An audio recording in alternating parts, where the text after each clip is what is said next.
Hi friends, good morning. ఇంతవరకు మనము English మెథడాలజీలో భాగంగా 10 వీడియోస్ను కంప్లీట్ చేయడం జరిగింది.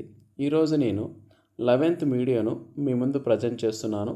ఇందులో కూడా మనము ఒక ఇంపార్టెంట్ టాపిక్ గురించి డిస్కస్ చేద్దాం. ఈరోజు మన టాపిక్ వచ్చేసి కరికులం అండ్ టెక్స్ట్ బుక్స్. ఓకేనా? ఇందులో first point need for curriculum యొక్క అవసరం ఏంటో చూద్దాం. ముందుగా ఫస్ట్ పాయింట్ ఏంటంటే కరికులం యొక్క definition: A plan that provides learning opportunities for students. Curriculum అనేది ఒక ప్లాను. ఇది ఏం చేస్తుందంటే విద్యార్థుల కోసము లెర్నింగ్ ఆపర్చునిటీస్, నేర్చుకునే అవకాశాలను కల్పిస్తుంది. Second point, it provides focus for learning and brings about the desired outcomes. Second point ఏంటంటే it provides focus for learning, విద్యార్థుల యొక్క దృష్టిని దేని మీద కేంద్రీకరించేలాగా చేస్తుందంటే లెర్నింగ్, చదువు మీద నేర్చుకోవడం, దాని మీద దృష్టి కేంద్రీకరించేలా చేస్తుంది. And brings about the desired outcomes. Brings about అంటే కారణమవుతుంది. ఈ కరికులం అనేది దేనికి కారణమవుతుందంటే మనం ఎటువంటి అవుట్కమ్స్, ఎటువంటి ఫలితాలు సాధించాలనుకున్నామో ఆ ఫలితాలను సాధించడానికి కరికులం అనేది కారణమవుతుంది. Third point, it is an organized plan of course that outlines objectives and learning experiences. ఇది ఒక పక్కా ప్లాన్ అండి కరికులం అనేది. ఇది ఏం చేస్తుందంటే ఆబ్జెక్టివ్స్, మనం సాధించాలనుకున్నటువంటి ఆబ్జెక్టివ్స్ గురించి చెప్తుంది. అదేవిధంగా లెర్నింగ్ ఎక్స్పీరియన్సెస్, విద్యార్థులకు ఎటువంటి లెర్నింగ్ ఎక్స్పీరియన్సెస్ ఉండాలి అనే విషయాన్ని కూడా కరికులము చెప్తుంది. Next point, fourth point, it involves assessment of the needs of the learners in a language program, development of goals and objectives, making plans for syllabus, selection of teaching approaches and materials, decisions about assessment procedures and criteria. ఈ కరికులంలో ఏమేమి involve అయి ఉంటాయంటే assessment of the needs of the learners in a language program. విద్యార్థి ఏ లాంగ్వేజ్లో నేర్చుకోవాలనుకున్నాడో ఆ లాంగ్వేజ్లో ఏమేమి ఉంటాయంట, అసెస్మెంట్ ఆఫ్ ద నీడ్స్, విద్యార్థి యొక్క నీడ్స్ని అసెస్మెంట్ చేయడం కూడా కరికులంలో భాగమే.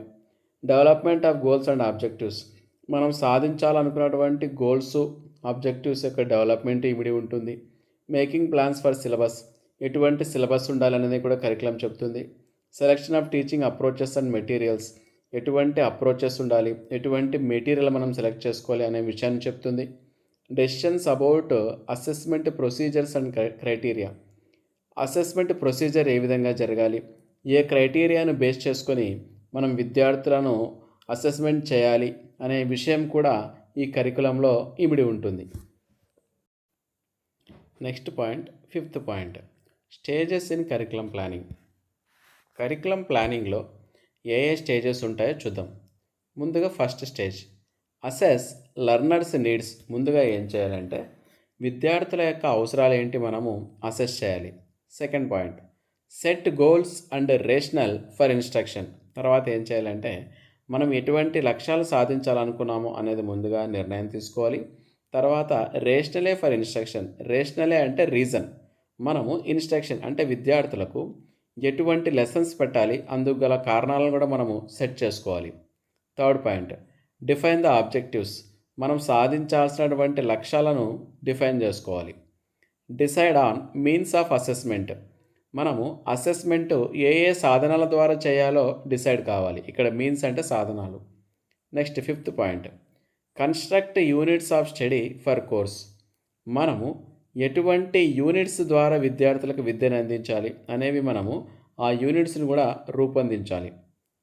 Create lesson plans using various instructional activities, మనము లెసన్ ప్లాన్స్ని తయారు చేయాలి.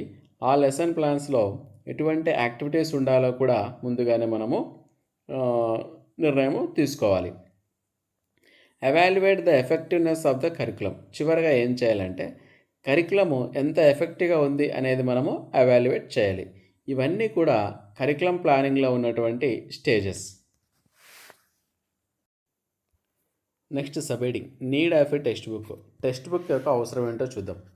Sixth point, a textbook is a manual of instruction or a standard book of study. Textbook యొక్క డెఫినేషన్ చూడండి.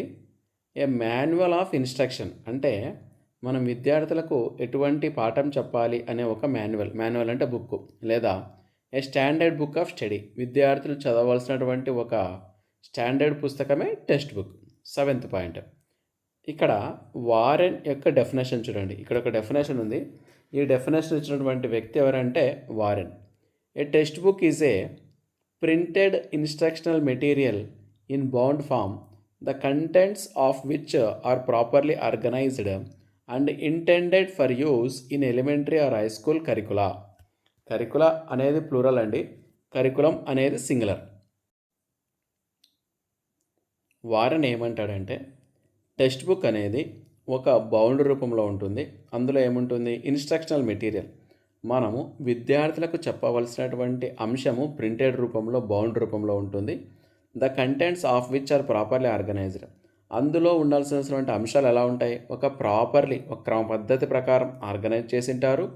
Intended for use in elementary or high school curricula, అది primary స్కూల్లో వాడచ్చు కరికులంగా, high స్కూల్లో కరికులంలో కూడా వాడచ్చు. అలాంటి దాన్నే పుస్తకం అంటారు అని వారెన్ డెఫినేషన్ చెప్పడము జరిగింది. నెక్స్ట్ సబ్హెడింగ్ చూడండి. Construction of knowledge with reference to NCF 2005. NCF అంటే నేషనల్ కరికులం ఫ్రేమ్వర్క్ 2005 ప్రకారము నాలెడ్జ్ ఏ విధంగా ఉండాలి అనే విషయాన్ని చూద్దాం మనము. వెరీ ఇంపార్టెంట్ పాయింట్స్ అండి ఇక్కడ నుండి. 8th point, national curriculum framework 2005 aims at making the current curriculum a meaningful experience along with the effort to move away from textbook culture and make learning child-centered. ఈ national curriculum framework 2005 ఏం చెప్తుందంటే ప్రస్తుతం ఉన్నటువంటి curriculum ఎలా ఉండాలంట? ఒక meaningful ఎక్స్పీరియన్స్గా ఉండాలి. దాంతోపాటు నాలెడ్జ్ అంటే కేవలం పుస్తకం మాత్రమే కాదండి, అక్కడ నుండి మనం మూవ్ కావాలి. ఇంకా ఎలా ఉండాలి? లెర్నింగ్ అనేది చైల్డ్ సెంటర్లా ఉండాలి. తర్వాత విద్యార్థికి ఇచ్చే నాలెడ్జ్ కేవలం పుస్తకానికి మాత్రమే పరిమితం కాకూడదు. ప్రస్తుతం ఉన్నటువంటి కరికులము ఒక మీనింగ్ఫుల్ ఎక్స్పీరియన్స్గా ఉండాలి అనేటువంటి అభిప్రాయం చెప్పింది ఎవరు? National curriculum framework 2005. Next point, 9th point, NCF 2005 aims at curriculum which nurtures learners' curiosity to do things, to ask questions, to share experiences rather than an ability to reproduce textual knowledge. NCF aims at, ఎంసిఎఫ్ ఎటువంటి లక్ష్యాన్ని పెట్టుకుందంటే curriculum ఎలా ఉండాలి? Which nurtures learners curiosity to do things, విద్యార్థులలో ఏదైనా పని చేసేలాగా వాళ్ళ యొక్క క్యూరియాసిటీని పెంచేదిలా ఉండాలి. టు ఆస్క్ క్వశ్చన్స్, విద్యార్థులు క్వశ్చన్స్ అడగటాన్ని ప్రోత్సహించేలా ఉండాలి. టు షేర్ ఎక్స్పీరియన్సెస్, వాళ్ళ యొక్క ఎక్స్పీరియన్సెస్ని ఇతరులతో షేర్ చేసుకోవాలి. దేనికి ఇంపార్టెన్స్ ఇవ్వలేదంటే వీళ్ళు rather than an ability to reproduce textual knowledge. Curriculum అంటే విద్యార్థులకు పుస్తకాల్లో ఉండే నాలెడ్జ్ని అందించడం కాదు, విద్యార్థులలో నేర్చుకోవడానికి క్యూరియాసిటీ పెంచాలి, క్వశ్చన్స్ అడగడాన్ని ప్రోత్సహించాలి, వాళ్ళ యొక్క ఎక్స్పీరియన్సెస్ను మిగతా వాళ్ళతో షేర్ చేసుకోవాలి. Next point, NCF 2005 believes that A curriculum should be holistic in it's approach to learning. ఇంకా ఎన్సిఎఫ్ 2005 ఏం నమ్ముతుందంటే కరికులం ఎలా ఉండాలి అంటే హోలిస్టిక్గా ఉండాలి, అంటే విడివిడి పార్ట్స్ కాకుండా మొత్తానికి ప్రాధాన్యత ఇచ్చేలా ఉండాలి.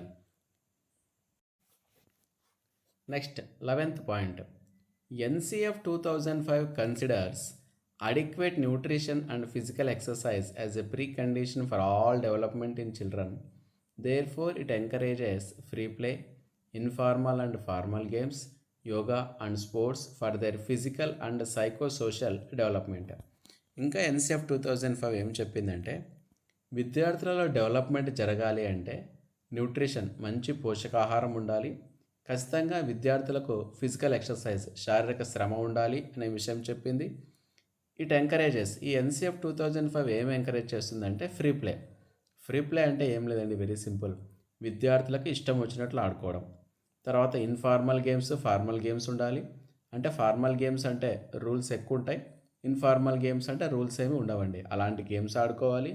తర్వాత యోగా, స్పోర్ట్స్, ఇవన్నీ కూడా ఉండాలి. దేనికోసము?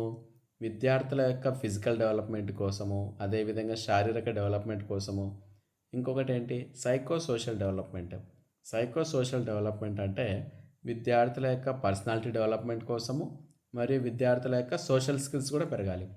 ఈ సోషల్ స్కిల్స్ అంటే ఏంటండి, అంటే ఇతరులతో కలిసిపోవడము, తర్వాత నాయకత్వ లక్షణాలు, ఇతరులతో ఎలా మాట్లాడాలి, ఇవన్నీ కూడా విద్యార్థులు గేమ్స్ ద్వారా నేర్చుకుంటారు. కాబట్టి గేమ్స్కి ఎక్కువ ప్రాధాన్యత ఇవ్వాలి అని ఎన్సిఎఫ్ 2005 నొక్కి వక్కాణించింది.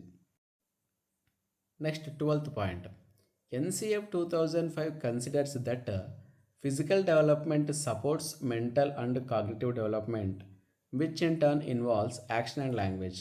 ఇంకా ఎన్సిఎఫ్ 2005 ఏమని భావిస్తుందంటే, విద్యార్థులలో ఫిజికల్ డెవలప్మెంట్ జరిగిందనుకో, అది దేనికి దారితీస్తుందంటే విద్యార్థుల యొక్క మెంటల్ డెవలప్మెంట్, శారీరక ఎదుగుదల అనేది మానసిక ఎదుగుదలకు, కాగ్నిటివ్ డెవలప్మెంట్ అతని యొక్క బ్రెయిన్కి సంబంధించినటువంటి డెవలప్మెంట్ కూడా జరుగుతుంది. అది తిరిగి మళ్ళీ దేనికి కారణమవుతుంది, యాక్షన్ అండ్ లాంగ్వేజ్. విద్యార్థి ఏదైనా పని చేయడం ద్వారా, యాక్షన్ అంటే పని చేయడం ద్వారా లాంగ్వేజ్ నేర్చుకోవడం జరుగుతుంది అని భావిస్తుంది. ఏది NCF 2005. Next point 13th point కన్నా ముందు మీకు అందరికీ వచ్చిన రిక్వెస్ట్ అండి, చాలామంది వీడియోస్ని చూస్తున్నారు కానీ సబ్స్క్రైబ్ చేసుకోవడం లేదు. దయచేసి మా వీడియోస్లో ఉన్నటువంటి కంటెంట్ మీకు నచ్చినట్టయితే మా ఛానల్ సబ్స్క్రైబ్ చేసుకొని నన్ను మరింత ఎంకరేజ్ చేయండి. అదేవిధంగా ఖచ్చితంగా వీడియోను మీకు నచ్చినట్టయితే లైక్ చేయండి. అదేవిధంగా మీ ఫ్రెండ్స్కు, రిలేటివ్స్కు ఈ వీడియోస్ను షేర్ చేయండి. ఇప్పుడు మనం మన టాపిక్లోకి వెళ్ళిపోదాం. 13th point, NCF 2005 proposes that learning tasks should be challenging and nurture independent thinking and creativity in learners. NCF 2005 ఏం చెప్తుందంటే, లెర్నింగ్ టాస్క్స్, మనం విద్యార్థులకు ఇచ్చేటటువంటి లెర్నింగ్ టాస్క్స్ ఎలా ఉండాలంటే ఛాలెంజింగ్గా ఉండాలి, చాలా సింపుల్గా ఉండకూడదు. తర్వాత వాళ్ళలో ఇండిపెండెంట్ థింకింగ్ను పెంపొందించేలా ఉండాలి, క్రియేటివిటీని కూడా పెంపొందించేలాగా ఉండాలి. 14th point, the tasks should ensure that learners will be encouraged to seek knowledge either from textbook or from their own experience. మనము పిల్లలకు ఇచ్చేటటువంటి టాస్క్స్ ఎలా ఉండాలంటే విద్యార్థులను ఎంకరేజ్ చేయాలి. ఎలా ఎంకరేజ్ చేయాలంటే టెక్స్ట్ బుక్ల నుండి జ్ఞానం పొందేలాగా, లేదా వాళ్ళ యొక్క సొంత అనుభవాల నుండి జ్ఞానం పొందేలాగా. టెక్స్ట్ బుక్ నుండి పొందినా పర్వాలేదు, వాళ్ళ సొంత అనుభవాల ద్వారా జ్ఞానం పొందినా పర్వాలేదు, ఆ విధంగా టాస్క్లు ఉండాలి అని ఎన్సిఎఫ్ 2005 భావించింది. ఓకేనా ఫ్రెండ్స్, ఈ 14th పాయింట్స్తో మనము కరికులం అండ్ టెక్స్ట్ బుక్స్ అనే టాపిక్ను పూర్తి చేయడము జరిగింది. ఈ వీడియోస్ వల్ల మీ నాలెడ్జ్ ఇంప్రూవ్ అయింది అనిపిస్తే ఖచ్చితంగా ఛానల్ సబ్స్క్రైబ్ చేసుకోండి, వీడియోస్ను లైక్ చేయండి, మీ ఫ్రెండ్స్కు, రిలేటివ్స్కు షేర్ చేయండి. మనము మరొక ఇంపార్టెంట్ టాపిక్తో నెక్స్ట్ వీడియోలో కలుద్దాం. అంతవరకు బాయ్ బాయ్, టేక్ కేర్.